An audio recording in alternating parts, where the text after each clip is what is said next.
दोस्तों नमस्कार और आपका स्वागत है मेरे चैनल में। और आज हम आपको एक ऐसी प्रतिभा से मिलाना चाह रहे हैं कि जिन्होंने हमारे उत्तराखंड का नाम और हमारे सारे समाज का नाम काफ़ी ऊंचा किया है। और वो आज मेरे साथी है। मैं बहुत खुशनसीब हूं कि वो आज वो मेरे साथ हैं और आपको उनको बताता हूं कि उनकी क्या प्रतिभा रही है। इन्होंने एक छोटे गांव से इन्होंने पढ़ाई करी। उसके बाद इनका जो सफ़र रहा देहरादून में रहा। फिर इन्होंने डिप्लोमा किया, फिर डिग्री करी, फिर इन्होंने बड़ी एमएनसी में भी काम किया। और फिर इनका जो मन था वो एक जैसे एंटरप्रेन्योर का, जैसे कि कहते हैं कि जो किसी भी जो पूत के जो पैर हैं वो पालने में ही दिखाई देते हैं। तो इनको शुरू से ही बिजनेस की तरफ लगाव रहा। तो हम ऐसा ही जानते हैं कि क्या कैसा रहा इनका सफ़र और इनका जो इन्होंने अपना कंपनी जो इन्होंने चलाई है तो अभी उसको 18 साल से ऊपर हो चुके हैं। तो उसी संदर्भ में इनका जो ये स्ट्रगल रहा, कैसे इन्होंने बचपन से क्या इनका बचपन से ही इन्होंने ये सपना सोचा था कि जब बाद में जब इन्होंने पढ़ाई करी, जब इन्होंने अपना कोर्स करा, या किस समय इनको ये आया और क्या क्या मुश्किलें आई और इस 18 साल के कैरियर में किस तरह के पड़ाव आए। तो आइए जानते हैं हमारे साथ और मिलते हैं मिस्टर अजय भट्ट से, जो कि फाउंडर हैं दून फायर सर्विसेज के, जो कि देहरादून में पैन इंडिया में जो काम करती है। और इनका देहरादून में इनका ऑफिस है और इनके और भी और ऑफिसेज हैं जो इनके अक्रॉस जो इंडिया है। और इनका ग्लोबल भी जल्द ही ये ग्लोबल भी इनकी रीच होगी। तो आइए मिलते हैं मिस्टर अजय भट्ट से। बहुत बहुत स्वागत है अजय भट्ट जी का आप हमारे चैनल में। अजय भट्ट जी, वैसे तो मैं आपको बचपन से ही जानता हूं, पर एक व्यक्तिगत तौर पे मैंने आपको हमेशा जाना है।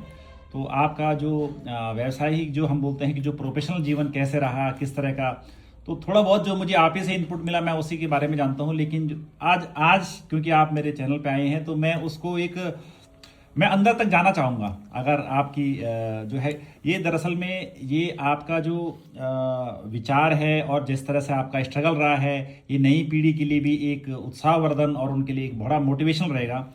तो मैं सबसे पहले ये जानना चाहूँगा कि 18 साल का सफ़र, ये कोई छोटा समय तो नहीं है, एक बहुत बड़ा समय है। और जब आप अपने शुरुआत के दिनों को याद करते हैं तो आपको कैसा लगता है? धन्यवाद आपका विजय भट्ट जी, धन्यवाद आपका। आज सबसे पहले तो आपका जो चैनल में आपका देखने वाले हैं उन सभी को मेरा नमस्कार, प्रणाम। आपका क्वेश्चन ये है कि लास्ट 18 साल से जो आप काम कर रहे हैं तो आपका स्ट्रगल कैसा रहा? मेरे ख्याल से यही क्वेश्चन है आपका। हाँ, यही था कि आपके शुरुआत के दिनों का आप याद करते हैं और आपकी मूल सोच क्या थी और विजन क्या था जिसके बेसिस पे आप यहाँ तक आए। और शायद और हम चाहते हैं कि आप और भी आगे बढ़ें, पर यहाँ तक जो पहुँचे किस सोच के साथ आप आगे बढ़े हैं शुरुआत के दिनों से? शुरुआत में तो जैसे आम आदमी होता है, आम सोच होती है, हमने ये सोच के किया था कि हम कैसे अपने आप को कुछ ऐसा सिस्टम बनाया जाए कि रोज़गार मेरा भी निकल जाए और कुछ इसको हम लोकल लोगों को रोज़गार दे सकें। इस विज़न के साथ जब मैं 2003 में मैं गुड़गांव गया था और हीरो होंडा की हीरो ग्रुप्स में सनबीम ऑटो में मैं डिजाइनिंग में काम करता था। तो इस विज़न के साथ तब मैं आया था कि मैं कुछ एक छोटा मोटा कुछ करूँगा रोज़गार और इसको आगे जाके एक बड़े लेवल में लेके आऊँगा। तो जब हमने शुरू किया था ये फायर का, उस समय इतना कोई जानता नहीं था और मतलब बड़ा उस समय 5,000 रुपये से एक छोटी सी अमाउंट से मैंने शुरू किया था ये फायर वाला। और धीरे धीरे करके हमने जब काम किया तो काफ़ी स्ट्रगल रहा। कई बार पैसे नहीं हुए, कई बार काम की दिक्कत, कई बार स्टाफ की दिक्कत। तो ये चैलेंजेस बहुत सारी दिक्कतें रही। क्या आपको लगता था कि आप यहाँ इतनी दूर पहुँच पाएंगे? ना, मुझे कभी नहीं लगा कि मैं यहाँ तक पहुँच पाऊँगा। ये मेरे लिए एक सपना है और मैंने कभी ज़िंदगी में सोचा भी नहीं कि मैं ये कर पाऊँगा। मतलब एक और सवाल सर, जब मैं ये देखता हूँ और मैं जब आपका सफ़र देखता हूँ, माना ये जाता है कि जो किसी भी बिजनेस की, किसी भी व्यवसाय के जो पहले 5 साल होते हैं वो बड़े स्ट्रगल होते हैं और उन्हें पार करना बहुत मुश्किल होता है। तो आपका इस बारे में क्या मतलब क्या रहा आपका इस बारे में एक्सपीरियंस? कैसा आपका 5 साल, शुरुआत के 5 साल कैसे आपकी बीती और कैसे आपने उसको पार किया? शुरुआत के आपने बड़ा अच्छी बात करी। शुरुआत के 5 साल बहुत ही स्ट्रगल रहे, बहुत ज़्यादा क्योंकि हमें ये पता नहीं था कि मार्केट कहाँ है, और मार्केट में कोई पूछता था तो हमें आता नहीं था, और मार्केट में कहाँ से सामान खरीदना है, किसको बेचना है, कैसे काम होता है। तो हम हर बार फेल होते थे, शुरू में होते रहे फेल होते रहे। कई बार हमें बिल बनाना नहीं आया, कई बार परचेज करना नहीं आया, कई बार वैट के बिल नहीं बने। तो कभी आपके मन में ये नहीं आया कि चलो इसे बंद करते हैं, छोड़ो, अपने नौकरी पे ही चलते हैं? सारे मेरे साथ जो लोग काम करते थे, मेरे अगल बगल जो लोग थे, हमारे जो जहाँ भी हमारे अगल बगल जो हमारे रिलेशन में थे, जो हमें जानते थे, वो सब जो मेरे को पहले से ही जानते थे, वो तो ये बोलते थे कुछ करेगा। लेकिन जो मेरे को अभी जब कर रहा था मैं स्ट्रगल, तो सब ने यही बोला कि आप नहीं कर सकते और आपके बस की नहीं है और ये नहीं होगा। कई लोग तो छोड़ के चले गए। तो नए लोगों के लिए, वो अगले जो पहले 5 साल नए लोगों के लिए क्या मैसेज है आपका? मतलब कैसे आपने धैर्य रखा और कैसे बड़े, मतलब उनके लिए कुछ मैसेज और जो आपके अपने लाइफ एक्सपीरियंस जो आप बता सकते हैं? जो हमेशा मेरा तो ये बोलना है कि थोड़ा स्ट्रगल बहुत ज़्यादा है। आपका हर तरफ से स्ट्रगल होता है, फाइनेंशियल स्ट्रगल और टेक्निकल, हर चीज़ का। मैं ये नए लोगों से ये बोलना चाहता हूँ कि आप अपना इंटरेस्ट पैदा करिए, पहले इंटरेस्ट देखिए और फिर इंटरेस्ट पता करके उस इंटरेस्ट में 100% दे दीजिए। आपके पास उसमें आप अपना जितना हो सके। सर, ये मुझे मिशन 100 के बारे में पता चला है और मार्केट में खबर है कि जो दून फायर सर्विस का जो ये हमेशा एक मिशन लेके चलती हैं, और हाल फिलहाल में आपने मिशन 100 को अचीव किया है। और ये क्या है मिशन 100 और आगे क्या कौन कौन से सर मिशन आने वाले हैं और हमारे लिए क्या क्या सरप्राइज होने वाले हैं दून फायर सर्विस की तरफ से? धन्यवाद। अभी जो हमारा इस 2025 का जो हमारा 31 दिसंबर 2025 का जो मिशन था, वो 100 साइट का था। रनिंग 100 साइट होनी चाहिए, तो जो कि हमने 24 दिसंबर 2025 को अचीव कर लिया है। तो ये हमने 6 दिन पहले अचीव कर दिया। बहुत बहुत बधाई सर आपको इसकी जी। और आगे सर क्या रहेगा, जो क्या मिशन के रहेंगे? नेक्स्ट ईयर का हमारा 125 मिशन है। 125 का मिशन 125 मिशन है अगले नेक्स्ट ईयर 31 दिसंबर 2026 से पहले। सर, तो ये जैसे मिशन 100 है, तो जैसे आपका 18 साल का, तो आपने ये पहले दिन से ही मिशन 100 का एक संकल्प ले लिया था कि आपने इनको भी कुछ ब्रेकअप में किया था कि क्या, मतलब क्या, ताकि जो नए लोग हैं जो नया व्यवसाय खोल रहे हैं तो वो किस तरह से, वो पहले उनके लिए तो एक पहाड़ सा 100 एक बहुत बड़ी पहाड़ जैसा है कि तो घबरा जाते। तो आपने कैसे इस मिशन को, कैसे ये पहले से ही आपकी सोच थी, किस तरह से इसने ब्रेकअप में, तो खोल के बताएं सर थोड़ा। क्या है कि हर साल हम क्या करते थे कि जब से हमने एक काम खुला है तब से हमने एक मिशन के तौर पे इसको मिशन के तौर पे लिया है। ये शुरू में हमने 5 साइट का मिशन लिया था। जब पहले साल हमने काम खोला था, पहले 5 साल करा तो 5 साइटें चाहिए, तो हमें 1 साइट मिली।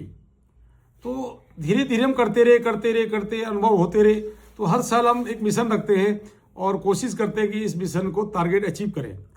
तो ऐसे ही धीरे धीरे पहले साल हमारा 5 साइट का था, नेक्स्ट ईयर हमारा 7 साइट का था, लेकिन नेक्स्ट ईयर हमें 3 साइट मिली। तो धीरे धीरे करके ऐसे ही हमें तो सर जो मैं समझ पाया हूं और जो मैं व्यवसायों के लिए भी ये है कि कहीं ना कहीं अगर आपने मिशन 100 किया है तो आपने अपने लिए इससे बड़ा मिशन किया। मिशन 200 करा था, फिर आपने 100, तो इस तरह से आप अपने लिए कुछ इससे भी बड़ा जो आप रिवील नहीं करते हैं, और फिर उस जो एक पब्लिक में जो आता है कि भाई ये मिशन हमने करा है, तो बड़ा आप शायद कुछ एक बड़ा मिशन लेके चलते हैं और फिर उसमें जो है कहते हैं कि मेहनत जो है वो एक मूल मंत्र है। मेहनत एक मूल मंत्र है, और आपका जो इंटरेस्ट है, इंटरेस्ट वाला फील्ड को सिलेक्ट कीजिए। और जो मैं समझ पाया हूँ कि टिके रहना बहुत इंपॉर्टेंट है, कि आपने जो है मतलब चाहे जो भी मुश्किलें आई उसमें आपको टिके रहना है। टिके रहना तो बहुत जरूरी है। हर दिन एक नया सवेरा है, नई बात है, नई चीज है, तो आपने हिम्मत नहीं हारनी और गिव अप नहीं करना। सर, इसी बारे में मुझे जब मैं आपके बारे में जब इंटरव्यू लेने से पहले सोच रहा था और जब मैंने आपके बारे में पढ़ा तो मुझे पता चला कि आप पैन इंडिया पे काम कर रहे हैं। तो आप क्या हमें बता पाएंगे कि ये पैन इंडिया दिखता कैसा है? मतलब आप क्या देखते हैं, आपका क्या विचार है पैन इंडिया के बारे में? पैन इंडिया में क्या है कि जैसे जब हमने काम शुरू किया था लोकल में, तो जो हमें लोकल में हमें दिक्कतें हुई थी, तो हमारा क्या आज की डेट पैन इंडिया में, जैसे आपने बताया अभी कि पैन इंडिया में क्या, आप क्या पूछना चाह रहे हैं, पैन इंडिया में क्या दिक्कतें हैं? नहीं, आप पैन इंडिया को कैसे देखते हैं कि पैन इंडिया में जैसे जो लोग पूरे पैन इंडिया लेवल पे का जो छोटे लोग हैं या छोटे व्यवसाय चलाते हैं, तो उनके लिए एक पैन इंडिया एक बहुत बड़ी बात होती है। अपने क्षेत्र से, जो अपने लोकल क्षेत्र से आगे बढ़ना। सपोज करो कि मैं जैसे एक बोलता हूँ कि मैं एक कोई डोई वाला क्षेत्र में कुछ भी काम करता है, तो उसे उससे आगे आना, उसे इतना तक कि ऋषिकेश जाना, ऋषिकेश से आगे श्रीनगर या फिर देहरादून और रुड़की, तो वो थोड़ा सा उन्हें बहुत दिक्कतें होती है। तो आप तो पूरे पैन इंडिया पे, जैसे मुझे पता चला है कि आपने मुंबई में, दिल्ली एनसीआर में और चंडीगढ़ में और उत्तराखंड के तो बहुत कोने में और उत्तर प्रदेश में, और मैंने काफ़ी अलग अलग स्टेट में आपने काम किया है। और तो क्योंकि आपने वो स्ट्रगल देखा है जो छोटे लोगों का, तो वो एक्चुअली अगर आपका ये जो भी आपका मैसेज है वो देख रहे हैं, तो वो ये जानना चाहते हैं कि वो कैसे मतलब अपने आप को ग्रो करें और ये पैन इंडिया किस तरह से वो मतलब अपने को एक्सप्लोर करें और किस तरह से ये कैसा दिखता है लोकल काम, मतलब क्या मुश्किलें आती हैं, क्या दिक्कतें आती हैं, कैसे आप इसको कोप अप कर पाते हैं इसमें। बहुत अच्छा क्वेश्चन है आपका। एकदम मेरा ये मानना है कि किसी भी चीज़ को एकदम मत, उसको एकदम बड़ा मत करिए और एकदम बड़ा मत सोचिए। स्टेप बाय स्टेप लीजिए और धीरे धीरे इंक्रीज करिए और धीरे धीरे काम करिए। हर क्षेत्र का, जैसे हम अभी देवभूमि उत्तराखंड के देहरादून में हैं बैठे हुए, तो हम यहाँ का बोली भाषा, लोग वगैरह हमें सब जानते हैं, तो यहाँ पे काम करना आसान होता है। तो जैसे बाहर जाते हैं दिक्कतें तो होती हैं, लेकिन क्या है कि हमें टेक्निकल नॉलेज हो गया कि कैसे। तो सर अगर एक लाइन में बोलना चाहें कि इसका सॉल्यूशन मतलब आपने कैसे निकाला इसको, इसका जो तोड़ बोलते हैं हम, इसका तोड़ हमने ये निकाला कि हम ये है कि हमारे जो लड़के, जो हमारे एम्प्लॉयज़ हैं, उनको जो एक्सपीरियंस हो गया, जिन लोगों को, जिनको मेरे साल 15 साल हो गए, 18 साल हो गए, मोर देन 15 ईयर्स हो गया, तो उनको हमने सिलेक्शन पैन इंडिया में कर दिया। तो उनको काफी अच्छा आपने अनुभवी लोगों को आगे बढ़ाया और उनका विस्तार करा। जी, उससे आपका भी विकास हुआ और उनका भी विकास हुआ। सर मैं इसी में थोड़ा सा आपके लिए थोड़ा सा हट के क्वेश्चन है कि जो श्रोता हैं, जो ये तो था बिजनेस के लोगों के लिए क्वेश्चन, और अब मैं उन आम लोगों के लिए जो लोग जिनको शायद ये बहुत टेक्निकल लगता है, तो आम भाषा में बताएं तो आप करते क्या हैं। अगर हम आम भाषा में क्या करते हैं, जब हमारे दिमाग में आता है कि फायर सर्विस, तो कभी कभी हमें लगता है कि कहीं आग लगाना बुझाना, मतलब एक आम आदमी के दिमाग में बहुत सारे क्वेश्चंस होते हैं। तो आम आदमी को आप मतलब आप करते क्या हैं, आम आदमी अगर जो हमारा चैनल देख रहे हैं तो वो क्या समझे, मतलब आपका काम कितना इंपॉर्टेंट है और क्या आप लोगों को मैसेज देना चाहते हैं और कितना क्रिटिकल हमें, क्योंकि मैं आपसे जितनी मेरी बातें होती हैं तो मुझे पहले ये अनुभव नहीं था, और जब मुझे पता चला तो ये एक बहुत मतलब एक आम आदमी को भी बड़ा एक इसके बारे में अवेयरनेस, उनको जानकारी होनी जरूरी है। तो आप उनके लिए कोई मैसेज देना चाहते हैं? ये बड़ा अच्छा क्वेश्चन है कि आप करते क्या हैं। सबसे पहले क्या होता है जी, हर जगह की अपना एक एरिया होता है और उसकी एक संस्था होती है जो नक्शा पास करती है, मैप पास करती है। जैसे कि आप दिल्ली में जाओ तो डीडीए है, देहरादून में जाओ तो एमडीडीए है, यहाँ लोकल में एमडीडीए। जैसे कि आप नक्शा पास करने जाओ अपना भवन का, आप व्यावसायिक भवन खोलोगे, स्कूल खोलोगे, वेडिंग पॉइंट खोलोगे, मॉल खोलोगे, होटल खोलोगे, उसके लिए आपको मैप चाहिए।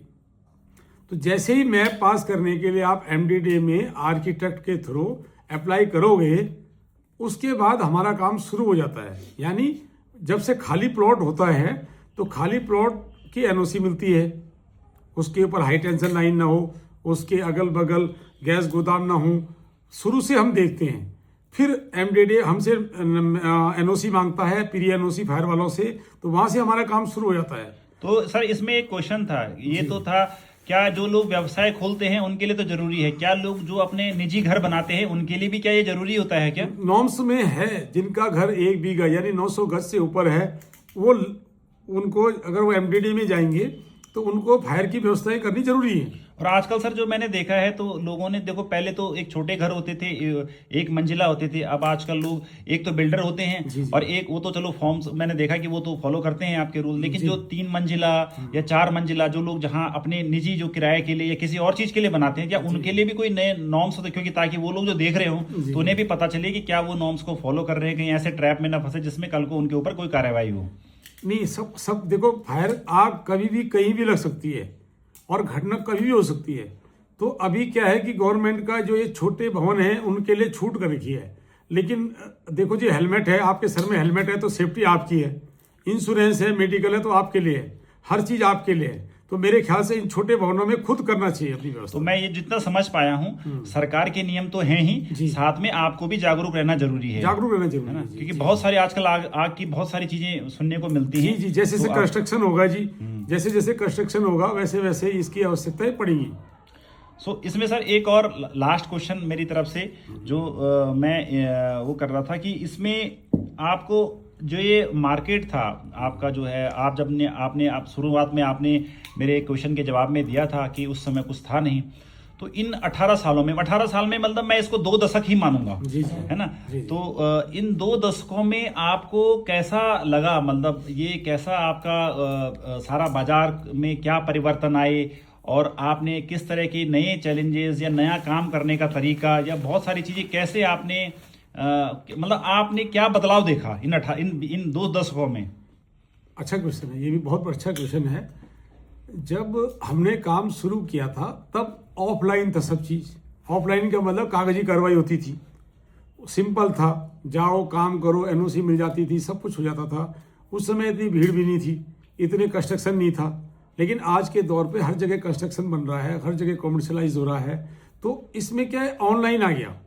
अब हर चीज़ ऑनलाइन है, आप कुछ भी चीज़ करोगे ऑनलाइन हो गया है। और इंस्ट्रूमेंट, लोग जागरूक भी हो गए हैं, लोग अवेयरनेस आ गए लोगों के अंदर। सबसे बड़ी चीज़, पहले अवेयरनेस नहीं थी, आज की डेट पे हर आदमी व्यवस्थित करेगा, उसको पता है कि फायर क्या है, स्प्रिंकलर क्या है, पंप क्या है, हाइड्रेंट लाइन क्या है, स्मोक क्या है, हर चीज़ पता होता है कस्टमर को। टैंक क्या है, फायर स्केप क्या है, हर चीज़ पता होती है। आजकल कस्टमर जागरूक हो गया है, तो लोग मतलब सरकार के साथ साथ लोगों में भी जागरूकता, और शायद सोशल मीडिया ने भी इसका बड़ा रोल रहा है। सोशल मीडिया हर आदमी को, हर कमर्शियल वाइज को कोई खोलता है तो 98% सबको पता होता है कि क्या होने वाला, क्या लगेगा, क्या करना चाहिए। और मैंने ये भी देखा है कि आप एक मतलब जागरूक नागरिक की तरह, मैंने व्हाट्सएप में आप जगह जगह जो है फायर सेफ्टी से कैसे बचा जाए वो भी आप डालते रहते हैं ताकि लोगों में अवेयरनेस हो। मैंने देखा है कुछ लोकल व्हाट्सएप ग्रुप में आपके जो पोस्ट रहते हैं, तो ये एक बहुत सराहनीय कार्य है। तो अजय जी, आप हमारे चैनल में आए, आपने हमारे साथ अपने विचार साझा करे,